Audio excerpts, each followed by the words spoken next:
Welcome to today's episode of Daily Block Party. I'm excited to have Paige Krieger join Nisa and me today. Paige is the Digital Engagement Program Manager for Blockchain at IBM. Paige, welcome. Thanks for having me. Really excited to be here. Yeah, we're excited to have you too. What is your background and how did you get into the crypto and blockchain space? Yeah, so it's kind of a funny story, and I like to start it by saying I've always had trust issues, and I think it's a joke, but it's also true just because I majored in advertising and marketing in college, and although I was really passionate about the principles behind marketing and the sell to B2C type work, I really started getting frustrated at the thought of selling consumers something that they didn't need. And so I was like thinking about different industries I could go into. And as I started exploring the tech industry, this was back in 2017 when blockchain was first kind of coming on the scene, at least blockchain for business and enterprise blockchain. I realized that the whole value behind blockchain was instilling trust in the foundation of business. So you don't necessarily need to trust who you're working with. Obviously, that would be ideal. But in some situations, you don't have that trust right from the get-go, especially when dealing across borders and with different laws and regulations and all the privacy concerns in the modern day. So I started looking at, okay, how can blockchain bring value to businesses, eventually to the end consumer? And it's really selling something that we're in desperate need of. So I didn't feel like I was selling people something they didn't need, but rather something to businesses that they did need and that would save them time, which is the one thing that nobody has enough of. So that's kind of how I got into the space. I haven't been so much involved in the crypto side. I've been educating myself and following the trends, but I am quite a risk-averse person, hence the trust issues. So I think that while it's interesting to follow, if anything, I would say I'm more comfortable with relating to the need for stable coins and potentially digital currency backed by central banks. So we actually just taped an episode talking about MiPasa, which I know IBM is involved with. Tell us a little bit more about that project and your involvement in it. Yeah, so it's really timely when you reached out to me and mentioned that. I had just gotten off the phone with Jonathan Levy of Massara, and this is really something that Massara created in an effort to have a single source of truth of all of the information that's circulating out there. And when we first spoke, he showed me a few different data sources, whether it was Weather Channel or the CDC, and even those differed by hundreds based on death count or case number. And so that just showed that typically trusted sources, because of how quickly things are changing and because of how unknown this situation is, they weren't even aligned. And so by having a blockchain-backed system, the data that was input could be trusted and verified by a variety of organizations: IBM, Oracle, Microsoft, the World Health Organization, and various governments, as well as universities. So it's really bringing together all of these knowledge sources and having them in a really visible, transparent, verified place, almost a data aggregate, a hub of data, and being able to validate and then share that data and eventually build applications on top of it. So really the idea was to lay the foundation just like blockchain does and have this trusted source, which then developers and other participants could either upload data, build applications on top of it, and then really create applications. Like there was a sample application that showed Israel, and it showed a bunch of the different hotspots where cases were being reported. And if we were able to give that information to the general public, it would help them, and it would also help with all of this reporting that they're talking about with if you came in contact with someone, or if you were in this area at this time, you may need to self-quarantine, things like that. So the whole idea is for it to facilitate quick detection of transmitters, but then also epidemic hotspots, and really secure and integrate those data sources involved. And have there been applications already built on top in the last few weeks? So not that have been publicly shared with me. However, I must admit, I'm not on the inside necessarily. I believe that through the MiPasa website and through various efforts that Jonathan and team have made, they're working to spread the word and get everything up and running, because this was brought together relatively recently. So they didn't want to be putting something out there that wasn't fully baked. And so I think that over the next few weeks and hopefully the next month or so, between the tech companies that are involved, the governments, and the universities, will be able to get a lot of involvement and applications built on top. And what are some of the partners that will be helping outreach to this when it is really fully ready to go public? Will it be the governments at the state level, or does it really depend jurisdiction to jurisdiction?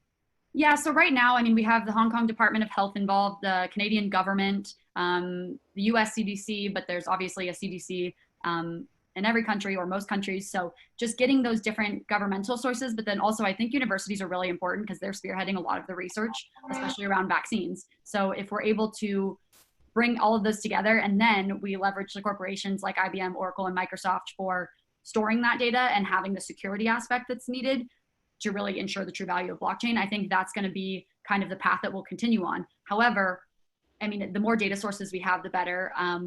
Getting different companies involved that have different aspects of information is always important, and then continuously updating this information and making sure that it's near real time or as near real time as possible. I think that's really important as well. Yeah, and so you started working at IBM well before MiPasa came to the table. What else is IBM working on in terms of blockchain? Like, what are some of the other projects that you've been involved with? I'm focused on the IBM blockchain platform. So really the tools and the visualization and the operational and governance aspects of building a blockchain network and or joining and growing that network. And so I've been involved in projects ranging from startups to large corporations. I think the supply chain use cases have really been booming lately, especially in light of this. But even before then, I did work with the IBM Food Trust team. So that's our collaboration with Walmart and being able to track food from seed to sale. And they've been building out various different applications on top of that. So not only are farmers now able to leverage an app to, not farmers, sorry, consumers are able to leverage an app that they can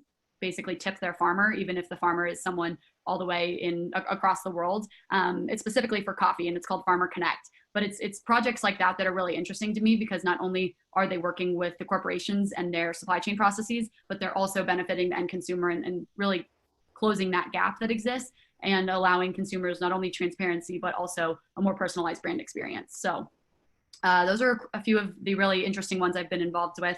I think that another one that granted has been put on pause for the moment, but will definitely come into play as we get back to things as usual, is a company called True Tickets. They're a startup that really has been with us from the beginning, and they were able to leverage the IBM blockchain platform to build a ticketing app. So when you go to a concert or a sporting event, there's so much lack of visibility when it comes to who actually ended up in that seat versus who bought the ticket. Was it a bot? Did they buy it from a third party? Was it resold?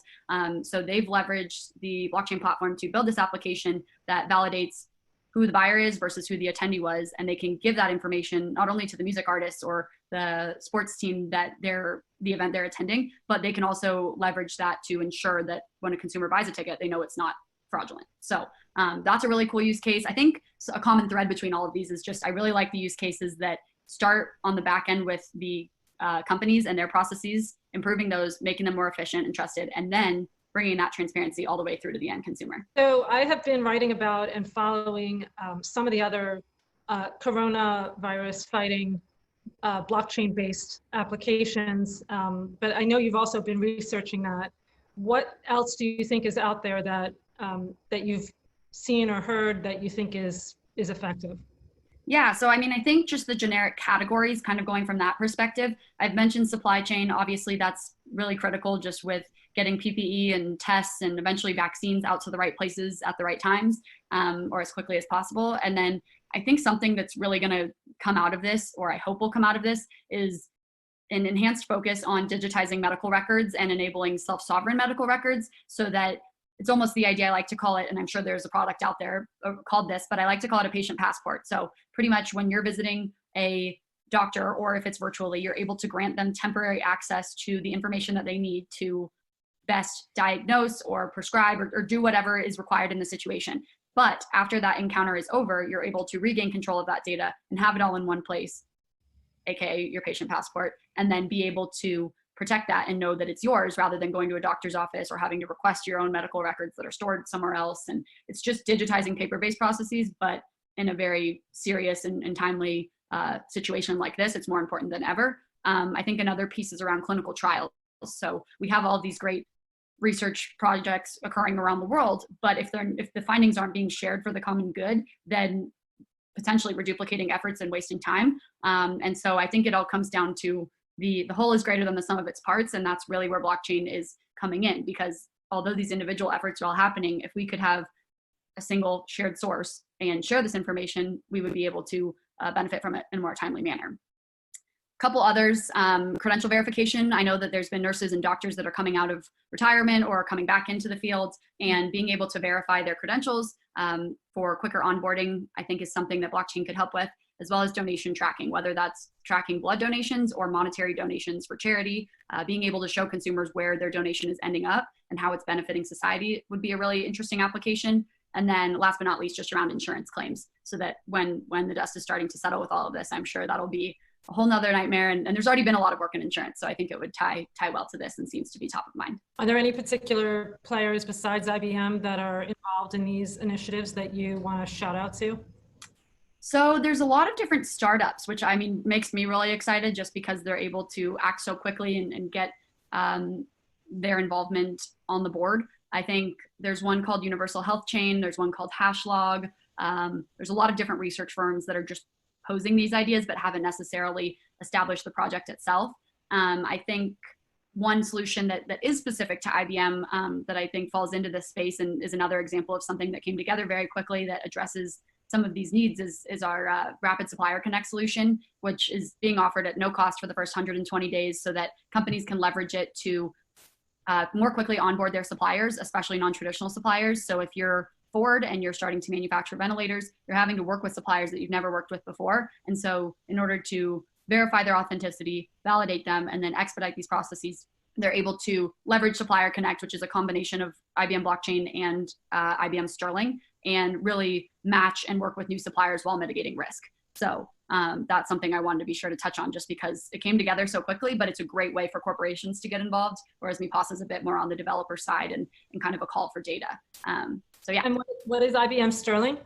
So IBM Sterling is all around supply chain and tracking inventory and basically just data analytics and also analysis around where the products are in the supply chain. So it kind of connects perfectly with blockchain because blockchain is the ledger aspect and the middleware, whereas IBM Sterling is really the UI and the customer facing element that gives the visibility to all members of the supply chain and also the end consumer. So right now, since we are in the middle of coronavirus, I think that a lot of startups and companies are, they're moving so quickly. So perhaps that has led them to be more open to technology such as blockchain and has kind of accelerated the comfort level that they have. What do you think about that? Do you think that familiarity and openness to this technology outside of people already in the space has shifted? And do you think that will continue once we're kind of back to a new normal? And I'm curious beyond the industry itself, like when you are talking to, friends or other colleagues who don't work in blockchain, I wonder if you've seen a shift in their openness to embrace this new world. Yeah, so I think starting with the first question on corporations, governments, I think that definitely has been the case where they're willing to try and to work with anything that's going to help the situation the quickest, the fastest, and hopefully help mitigate and the impact of a future situation like this. We can only hope that that's very far away. But in case it isn't, I think that it's important to get all of these digital transformation efforts, whether it's blockchain, whether it's cloud, IoT, whatever it may be, up and running now, because we've seen that our response hasn't been as timely as we'd like it to be. So I think that it's really opened the eyes and the mindset of a lot of these corporations and governments. I think that it's a little bit less daunting right now than typical perception would lead us to think, because it's not just crypto, it's not just financial services use cases. It's really these day-to-day processes that they would see benefit from. And if these back-end systems or softwares were already in place, they would allow them to have the results that they're expecting and have the data visibility that they need. So I definitely hope it continues. I mean, we can only hope and pray. And as far as the general public, I still don't think until there's actually an application that people are interacting with where they can understand the purpose of blockchain, the value of blockchain, and know that when they're using it, they're using it. I think that will be the time when people become more receptive to it. I think right now there's just so much information going around that unless you're really in the field or in a field directly impacted by it, it may not be the top thing that you're spending your time researching. But I hope that through all of this, if there is a silver lining, it's that we can leverage technology like blockchain and show consumers the true value. Couldn't agree more. Thanks so much for being with us today. And where can people find you? So I am very active on LinkedIn, Twitter, any form of social media.